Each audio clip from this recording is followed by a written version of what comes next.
Remember a couple months ago when oil prices dropped so low, we actually had negative prices? A lot of you asked, well, how come my light bill didn't go down too? I'm Teacher K, and here's another episode of Light Bill Maths to explain. Now first, let's do a quick revision. Take out your light bills and take a look at these line items. We already went over the meanings and calculations of foreign exchange adjustment, or FE adjust, how the exchange rate affects your light bill. We also went over a big one, GCT, or general consumption tax. And last week I showed you how to estimate your own bill, just like JPS sometimes does. Well, today let's take a look at this line item, fuel and IPP. The fuel and IPP charge on your bill combines two factors. One, the cost of fuel that's used to generate electricity, and two, the cost of the electricity supplied by privately owned power plants. We call these suppliers independent power producers, or IPPs. We have quite a few IPPs. There's Jamaica Energy Partners, Jamaica Private Power Company, Jamalco, and of course, Wigton Wind Farm. Now, fuel cost is a big contributor to the fuel and IPP charge. Fuel is used to generate electricity.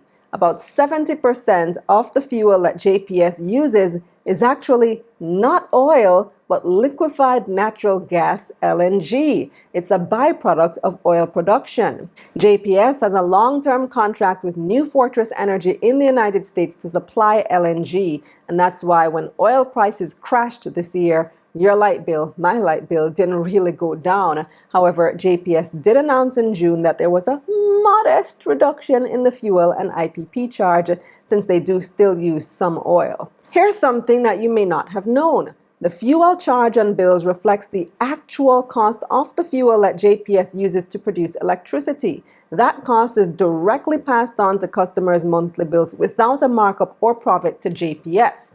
Now, JPS isn't the only one that produces electricity in Jamaica. While they may have a monopoly on distribution, they don't have a monopoly on production. There are a few independent power providers, IPPs, which I listed before, that JPS buys electricity from. More than 1/3 of the electricity in our homes and offices are supplied by IPPs.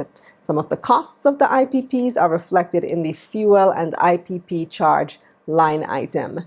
But this portion of the fuel and IPP charge is usually very small, like less than 1%. Now, on this light bill, the customer used a total of 195 kilowatt hours for the month. The fuel and IPP charge changes every month. On this bill, the rate is $21.87 for every kilowatt hour of electricity used. So to calculate the fuel and IPP charge for this customer, we need to multiply 195 by $21.87, and that's going to give us $4,284.02.